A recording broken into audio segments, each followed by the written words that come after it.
Bonjour, troisième vidéo auquel j'aimerais qu'on parle, comme je vous l'avais dit précédemment, concernant tout ce qui était privilège. Mais avant de venir sur le privilège, ça serait bien pour vous, mesdames et messieurs les députés, vous, mesdames et messieurs les ministres, vous, mesdames et messieurs les sénateurs, ainsi que tous les élus. Reprendre en considération ma petite proposition sur le mode de fonctionnement du Parlement, ça serait bien de le revoir, parce que les propositions que vous nous avez faites hier étaient fort sympathiques, quoique j'ai trouvé ça un peu rigide, j'ai trouvé ça un peu triste, mais bon. Vous voulez vraiment faire un pas en avant, vous voulez vraiment vous nous montrer votre détermination à changer les choses, à améliorer la vie du quotidien de tout le monde, c'est bien. C'est un petit pas, on va toujours le prendre. Un autre, ça serait quand même pas mal. Beaucoup de gens ont été négligés, beaucoup de gens ont été, je dirais, mis de côté. Un pas que vous pourriez faire supplémentaire, nous montrant votre bonne volonté et votre bonne foi concernant notre démocratie, et concernant aussi la justice et surtout l'égalité. Rappelez-vous, liberté, égalité, fraternité.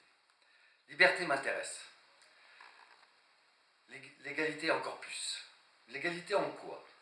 Le pas que vous pourriez faire, ce serait simplement de supprimer tous les privilèges que vous avez. Tous. L'égalité, c'est pas je donne à l'un et je donne pas à l'autre. Pas concevable. Exemple.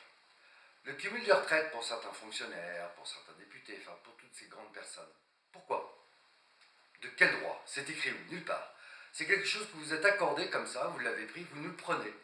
Mais nous, vous nous dites à nous, ah non, non, vous n'avez pas le droit. Non, non, l'égalité, c'est moi, ce qui est à moi est à moi, ce qui est à vous est à moi aussi d'ailleurs. C'est ce que vous êtes en train de faire. Ça, va falloir le supprimer.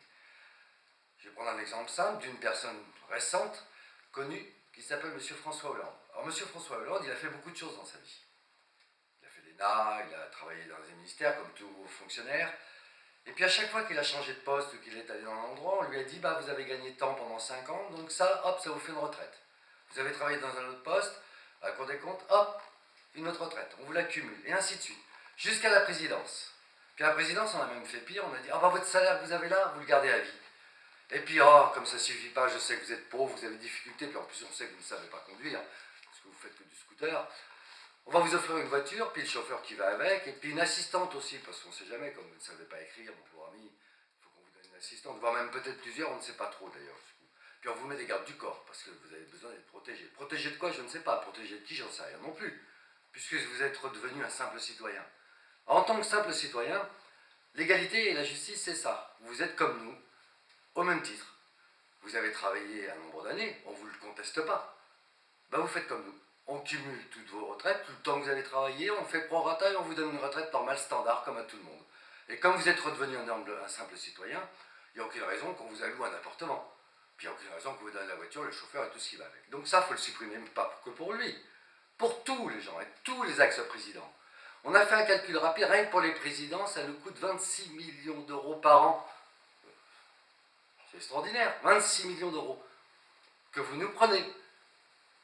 Moi, quand je fais ma déclaration d'impôt, ou quand je fais ma retraite, quand on me propose ma retraite, on ne me dit pas, monsieur, oh, vous êtes sympathique, monsieur Andrani, on vous aime bien, allez, rien que pour vous, on fera un petit cumul. Puis rien que pour vous, on vous donnera aussi quelques privilèges. Non, terminez les privilèges, vous les supprimez. Vous corrigez le mode au Parlement, vous supprimez les privilèges. Là, vous allez réellement nous montrer que vous êtes un citoyen comme les autres et que vous allez dans le même sens que nous. Vous faites les mêmes sacrifices que tout le monde.